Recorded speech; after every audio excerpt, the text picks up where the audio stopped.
سبق نمبر 36، رکوع نمبر 37، آیت نمبر 267 تا 273۔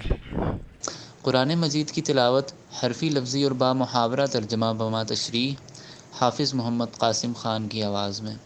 بسم اللہ الرحمن الرحیم یا ایہا الذین آمنوا انفقوا من طیبات ما کسبتم ومما اخرجنا لکم من الارض ولا تيمموا الخبيث منه تنفقون ولستم بآخذيه إلا أن تغمضوا فيه واعلموا أن الله غني حميد۔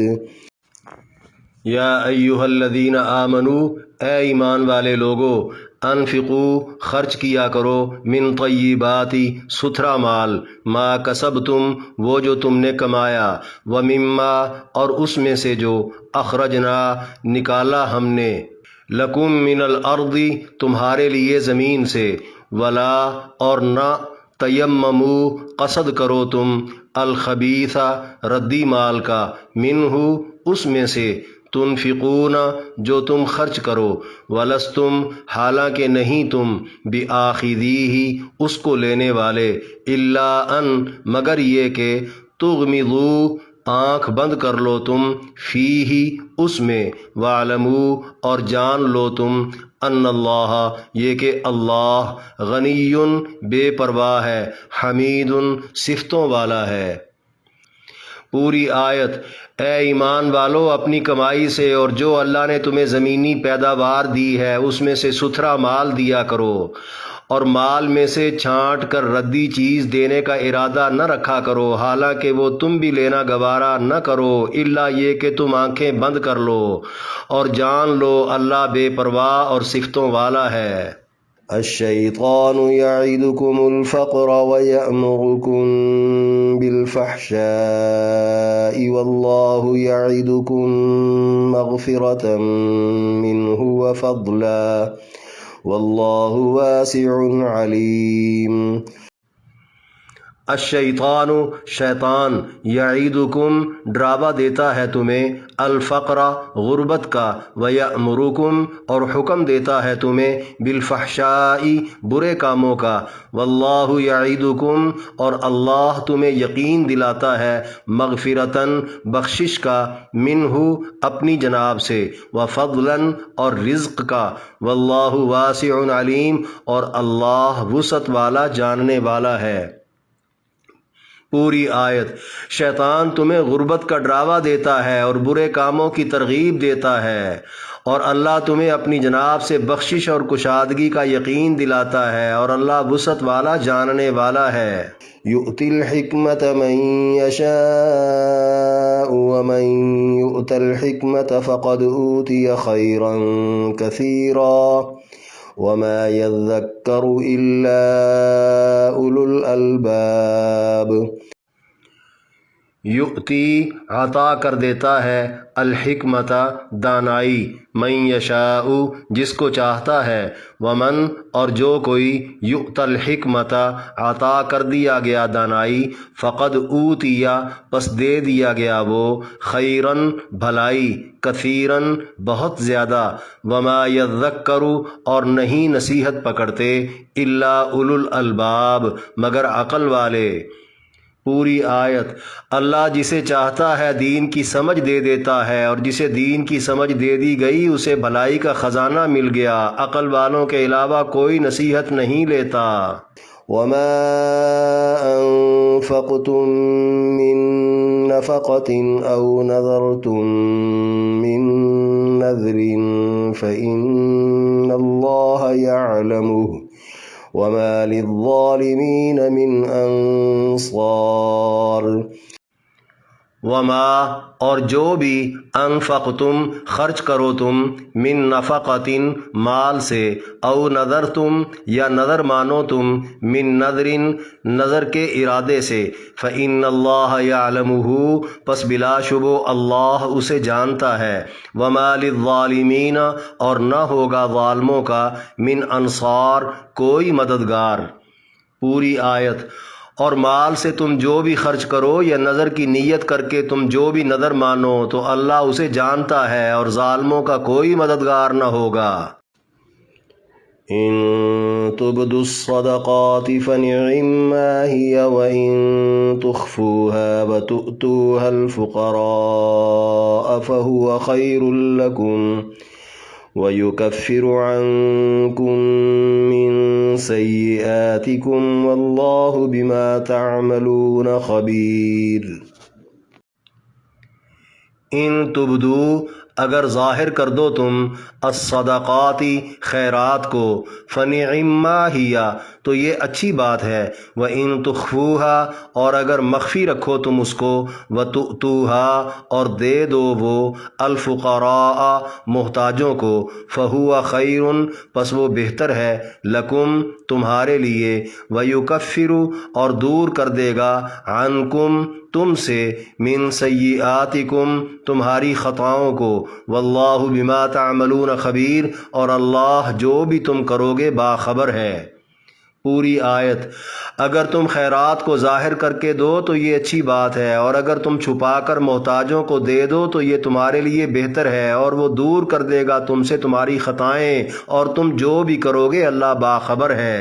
لیس علیک ھداھم ولکن اللہ یہدی من یشاء وما تنفقوا من خیر فلأنفسکم وما تنفقون إلا ابتغاء وجه الله وما تنفقوا من خير يوفى إليكم وأنتم لا تظلمون۔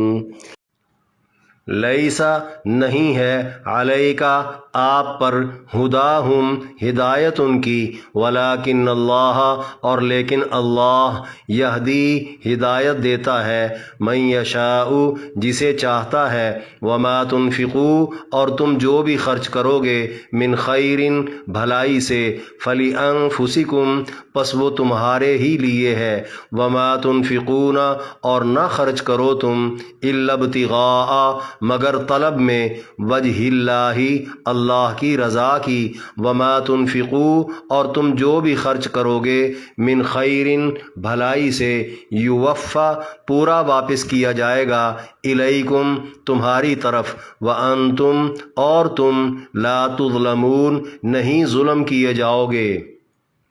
پوری آیت۔ لوگوں کی ہدایت آپ کے ذمہ نہیں، لیکن اللہ جسے چاہتا ہے ہدایت دے دیتا ہے، اور تم بھلائی سے جو بھی خرچ کرو گے وہ تمہارے ہی کام آئے گا، حالانکہ تم نہیں خرچ کرتے مگر اللہ کی رضا جوئی میں، اور تم بھلائی سے جو بھی خرچ کرو گے تمہیں پورا واپس دیا جائے گا اور تم ظلم نہ کیے جاؤ گے۔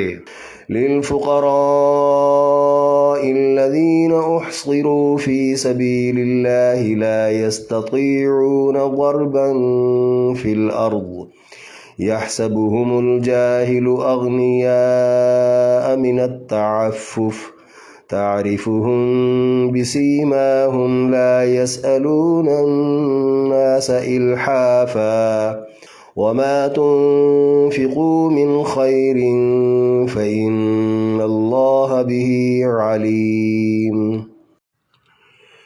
للفقراء محتاجوں کے لیے، الذین وہ جو احصروا مقید ہو کر رہ گئے، فی سبیل اللہ اللہ کی راہ میں، لا یستطیعون نہیں استطاعت رکھتے، ضرباً چلنے پھرنے کی، فی الارض زمین میں، یحسبہم گمان کرتا ہے ان کو، الجاہل ناواقف، اغنیاء مالدار، من التعففی سوال سے بچنے کے سبب، تعریفہم پہچان جائیں گے آپ ان کو، بسیماہم ان کے چہروں سے، لا یسألون الناس نہیں مانگتے وہ لوگوں سے، الحافاً چمٹ کر، وما تنفقوا اور تم جو بھی خرچ کرو گے، من خیر بھلائی سے، فإن اللہ بہ علیم پس اللہ اس کو جاننے والا ہے۔ پوری آیت خیرات ان محتاجوں کے لیے جو اللہ کی راہ میں مقید ہو کر رہ گئے، وہ کہیں آ جا بھی نہیں سکتے۔ سوال سے بچنے کے سبب ناواقف لوگ انہیں مالدار خیال کر لیتے ہیں۔ آپ ان کی ضرورت ان کے چہروں سے پہچان سکتے ہیں، وہ چمٹ کر نہیں مانگتے، اور تم جو بھی خرچ کرو بلا شبہ اللہ اس کو جاننے والا ہے۔ اس رکوع میں درج 7 آیات کی تشریح۔ آیت نمبر 267، یا ایہا الذین آمنوا انفقوا من طیبات سے واعلموا ان اللہ غنی حمید تک۔ فرمایا، اے ایمان والو اپنی کمائی سے اور جو اللہ نے تمہیں زمینی پیداوار دی ہے اس میں سے ستھرا مال دیا کرو، یعنی خیرات میں طیب چیز دینی چاہیے۔ طیب کا معنی حلال اور پاکیزہ کمائی بھی ہو سکتی ہے، عمدہ ستھری پسندیدہ چیز بھی۔ حرام، گندی، بیکار، گلی سڑی اور ناپسندیدہ چیز کی خیرات مسترد ہے۔ ماہانہ تنخواہ سے، تجارت سے، کاروبار سے یا کسی بھی سودے سے، اسی طرح فروٹ سے، اناج سے، فصلوں سے نفلی خیرات دیتے رہنا چاہیے۔ البتہ زکوٰۃ چونکہ فرض ہے اس لیے زکوٰۃ کا نصاب بھی متعین ہے، وقت بھی متعین ہے، اور یہ بھی کہ کس مال پر زکوٰۃ ہوگی اور کس پر نہیں۔ اسی طرح مویشیوں پر، فصلوں پر، فروٹ پر، اناج پر، نقدی اور سونے چاندی پر، اور بارشی، نہری اور ٹیوب ویل والی زمینوں کے مسائل الگ الگ ہیں۔ بہرکیف صدقات فرضی ہوں یا نفلی، خیرات ہمیشہ حلال کمائی سے ستھری چیز کی ہی کرنی چاہیے۔ ہاں، جس غریب کے پاس مال ہی ناقص ہو، اس کا یہ مطلب نہیں کہ وہ خیرات ہی نہ کرے، بلکہ اس کا تو ناقص مال بھی قبول ہو جائے گا۔ حدیث مبارکہ ہے، نیا کپڑا، نیا جوتا خریدو تو پرانا صدقہ کر دیا کرو۔ اللہ کے نبی نے یہ بھی فرمایا، تمہاری اولاد بھی تمہاری کمائی ہے، اسے بھی اللہ کی راہ میں نکالو، یعنی قابل اور ذہین بچہ دینی تعلیم کے لیے وقف کرنا چاہیے۔ آخر میں فرمایا، اور مال میں سے چھانٹ کر ردی چیز دینے کا ارادہ نہ رکھا کرو، حالانکہ وہ تم بھی لینا گوارا نہ کرو، الا یہ کہ تم آنکھیں بند کر لو اور جان لو اللہ بے پرواہ اور صفتوں والا ہے۔ یعنی ذاتی لین دین میں جب کوئی خراب مال لینا گوارا نہیں کرتا تو راہ خدا میں کیوں دیا جاتا ہے؟ آنکھیں بند کر لینے کا مطلب ہے ناپسندیدگی کے باوجود شرم و شرمی وصول کر لینا۔ ایسی وصولی وہ تو کر سکتا ہے جو ضرورت مند ہو، جو سارے مال کو جاتا دیکھ کر ردی مال پر بھی راضی ہو جائے، یا جو کسی کے آگے کچھ کہہ نہ سکتا ہو، چاہے جتنا مرضی نفیس المزاج بھی ہو۔ لیکن اللہ کو کسی کی یا کسی کے مال کی کیا پرواہ، وہ تو ہے ہی بے پرواہ ذات اور اعلیٰ خوبیوں صفتوں سے متصف ذات، پھر وہ کم ظرف اور بدذوق لوگوں کی ردی خیرات کیوں قبول کرے گا؟ آیت نمبر 268، الشیطان یعدکم الفقر سے واللہ واسع علیم تک۔ فرمایا، شیطان تمہیں غربت کا ڈراوا دیتا ہے اور برے کاموں کی ترغیب دیتا ہے، یعنی خیرات و صدقات کی ادائیگی سے مال کی کمی پر دل میں غربت کا خوف پیدا کر دینا، پھر وہی مال برے، گندے، گھٹیا، فضول کاموں پر دل کی پوری آمادگی سے لگوا دینا ازلی بدبخت شیطان کا کام ہے، اور یہ سراسر دھوکہ ہے۔ آخر میں فرمایا، اور اللہ تمہیں اپنی جناب سے بخشش اور کشادگی کا یقین دلاتا ہے، اور اللہ وسعت والا، جاننے والا ہے۔ یعنی دلی آمادگی کے ساتھ خیرات و صدقات کی ادائیگی پر بخشش اور کشادگی کا یقین دل میں پختہ ہو جانا اللہ کی طرف سے ہے، بلکہ رب تعالیٰ کا وعدہ بھی یہی ہے کہ وہ بخشش اور کشادگی عطا کر دے گا، اور اللہ کر بھی سکتا ہے کیونکہ دنیا آخرت کے تمام خزانوں کا مالک اللہ ہے، اور اس کے خزانے کمی سے پاک ہیں، اور وہ جانتا بھی ہے کہ کس کے دل میں کیا چل رہا ہے۔ آیت نمبر 269، یؤتی الحکمت من یشاء سے وما یذکر الا اولو الالباب تک۔ فرمایا، اللہ جسے چاہتا ہے دین کی سمجھ دے دیتا ہے، اور جسے دین کی سمجھ دے دی گئی اسے بھلائی کا خزانہ مل گیا۔ عقل والوں کے علاوہ کوئی نصیحت نہیں لیتا۔ یعنی عقل والے ہی یہ بات تسلیم کریں گے کہ دین کی سوجھ بوجھ واقعی اللہ کی بہت بڑی عطا ہے۔ جسے دین کی سمجھ مل جائے، مال خرچ کرنے میں وہ کبھی بھی شیطانی وساوس کا شکار نہیں ہو سکتا۔ حکمت کا معنی دانائی، بھلائی، بصیرت، علم پر عقل کی دسترس۔ قرآن میں لفظ حکمت کا ذکر تقریباً 19 جگہ ہوا۔ ہر جگہ پر سطحی اور ظاہری علم کی گہرائی میں اتر کر عقل و شعور اور غور و تدبر کے ذریعے بھرپور استفادہ کر کے علم کو انسانی ذہن سازی کے لیے کارآمد بنانے کے معنوں میں آیا۔ حکمت یعنی خیر کا یہ خزانہ اپنی تمام تر باریک اور مخفی جزیات کے ساتھ جمع ہو کر سب سے پہلے جناب نبی کریم علیہ السلام پر مکمل ہوا۔ دو جہانوں میں آپ سے بڑا دانا کوئی ہے ہی نہیں۔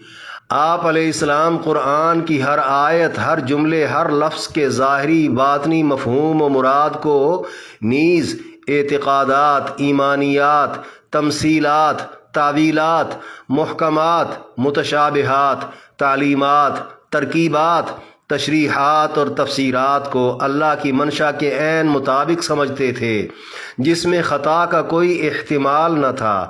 اب سوال یہ ہے کہ کیا حضور علیہ السلام سے قبل یہ خیر و خوبی، یہ حکمت و دانائی دنیا میں نہ تھی؟ بالکل تھی۔ جناب آدم علیہ السلام سے علم و حکمت کے انمول سلسلے کا آغاز ہوا، جسے انسانی بگاڑ کی بدلتی ترجیحات ہر دور میں مخدوش کرتی رہیں۔ رب تعالیٰ بھی ہر دور میں وضاحت جاری کرتے رہے۔ بالآخر قرآن کی صورت میں قیامت تک یہ خزانہ قائم رکھنے کا فیصلہ کر لیا گیا۔ گو کہ اب بھی علم و حکمت کا مفہوم ترقی یافتہ اور ترقی پذیر اقوام کے نزدیک وہ نہیں رہا جو رب تعالیٰ نے انسانی ذہن سازی کے لیے ناگزیر قرار دیا تھا۔ حضور علیہ السلام کو دیکھ کر خیر کے خزانے کے تعین کا اور اس کی اہمیت کا، اسی طرح خزانے کی خصوصیت و افادیت کو دیکھ کر حضور علیہ السلام کی عظمت شان کا پتہ چلتا ہے۔ قرآن و حکمت کی تعلیم پیغمبر کا مقصد حیات رہا۔ پیغمبر کے علمی وارث بھی یہی کام انجام دے رہے ہیں۔ آیت نمبر 270 وَمَا أَنفَقْتُم مِّن نَّفَقَةٍ أَوْ نَذَرْتُم مِّن نَّذْرٍ فَإِنَّ اللَّهَ يَعْلَمُهُ وَمَا لِلظَّالِمِينَ مِنْ أَنصَارٍ۔ فرمایا اور مال سے تم جو بھی خرچ کرو یا نظر کی نیت کر کے تم جو بھی نظر مانو تو اللہ اسے جانتا ہے اور ظالموں کا کوئی مددگار نہ ہوگا۔ یعنی حرام اور ناجائز کاموں میں مال لگے یا حلال اور جائز کاموں میں، اسی طرح حرام اور ناجائز نظر مانی جائے یا حلال اور جائز، اللہ کے علم میں ہے۔ ایک طرف شیطانی وسوسے اور دھوکے ہیں، دوسری طرف رحمانی ہدایتیں اور وعدے ہیں۔ فیصلے کرنا اب انسان کا کام ہے، غلط کرے یا صحیح۔ نظر مان لینے سے نظر پوری کرنی واجب ہو جاتی ہے، بشرطے کہ نظر شرع کے مطابق مانی جائے۔ کفریہ، شرکیہ اور غلط کاموں کی نظر ماننا حرام اور پوری کرنا سخت گناہ ہے۔ اسی طرح جائز نظر پوری نہ کرنا بھی گناہ ہے۔ بخاری و مسلم اور دیگر کتب احادیث میں ہے، آپ علیہ السلام نے فرمایا، نظر مان لینے میں خیر نہیں مل جاتی مگر تقدیر کی موافقت میں ہی۔ نظر ماننا تقدیر سے ہٹ کر فائدہ مند نہیں، اس سے بس بخیل کا مال نکال لیا جاتا ہے جسے وہ نکالنا نہیں چاہتا تھا۔ آپ علیہ السلام نے دیکھا ایک بوڑھا اپنے بچوں کے سہارے سے چل رہا تھا، پوچھا اسے کیا ہوا؟ بتایا گیا اس نے پیدل چلنے کی نظر مان رکھی ہے، اب یہ تھک گیا ہے۔ آپ نے اس کو نظر توڑ کر کفارہ ادا کرنے کا حکم دیا۔ اسی طرح پیدل حج کرنے، ننگے پاؤں پھرنے، بغیر دوپٹہ ننگے سر رہنے اور دھوپ میں بیٹھنے کی نظر ماننے والوں کی نظریں رسول پاک علیہ السلام نے توڑوا کر کفارے ادا کرنے کے احکام صادر فرمائے۔ نظر کا کفارہ وہی ہے جو قسم کا ہے۔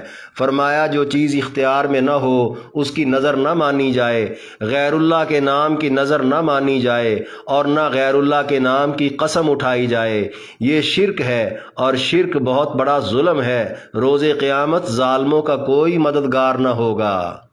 آیت نمبر 271 ان تبدوا الصدقات فنعما ہی واللہ بما تعملون خبیر تک۔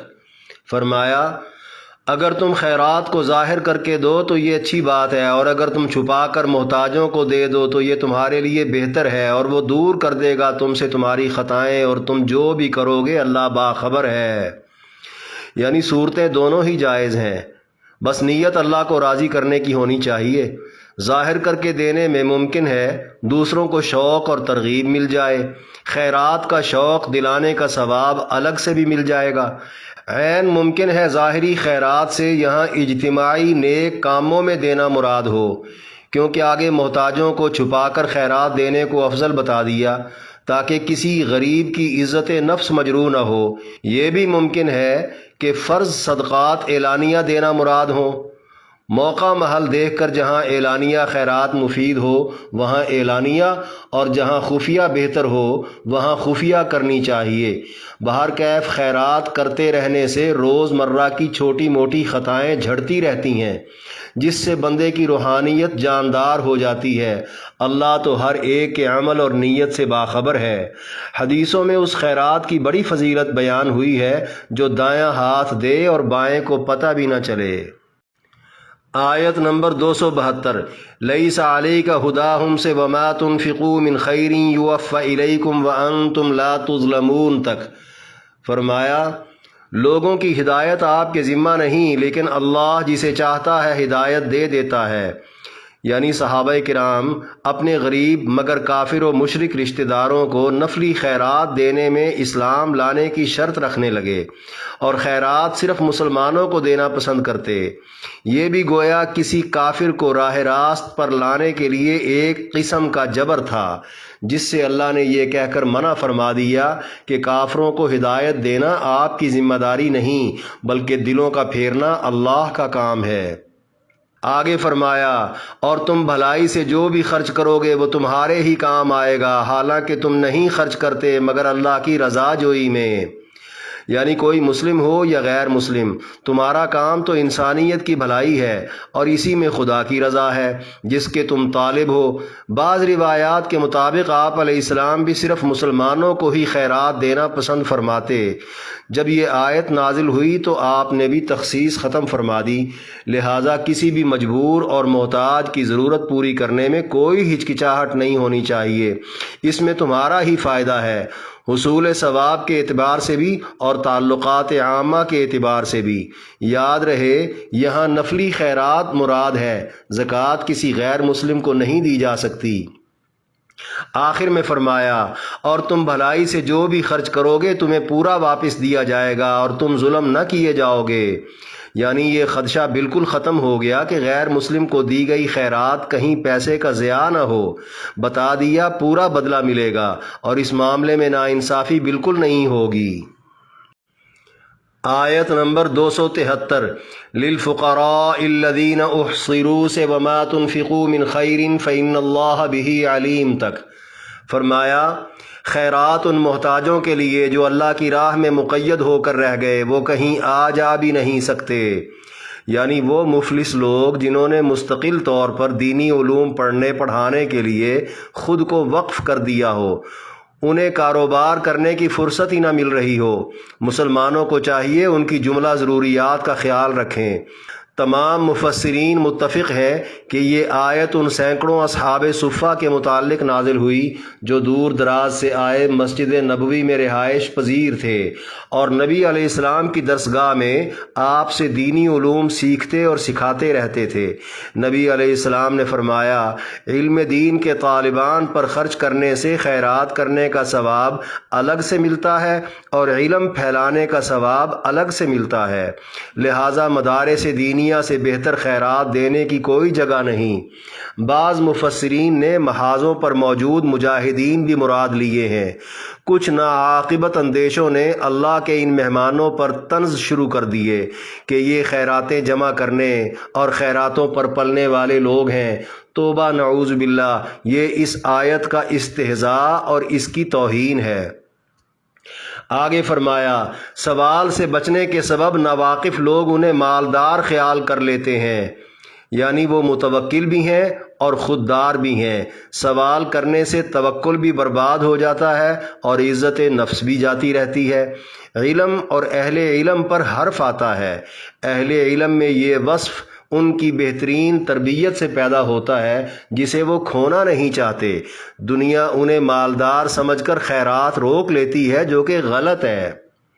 آخر میں فرمایا، آپ ان کی حالت ان کے چہروں سے پہچان سکتے ہیں، وہ چمٹ کر نہیں مانگتے، اور تم جو بھی خرچ کرو بلا شبہ اللہ اس کو جاننے والا ہے۔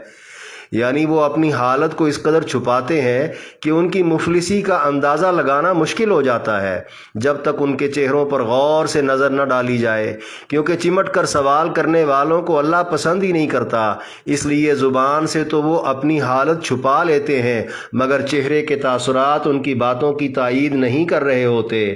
گویا اب اللہ بھی تلقین کر رہے ہیں کہ ان کی باتوں پر نہ جانا، ان کے تاثرات دیکھنا اور ان کو خیرات دے دینا۔ تمہارا ان پر خرچ کرنا اللہ کے علم میں ہوگا اور محفوظ رہے گا۔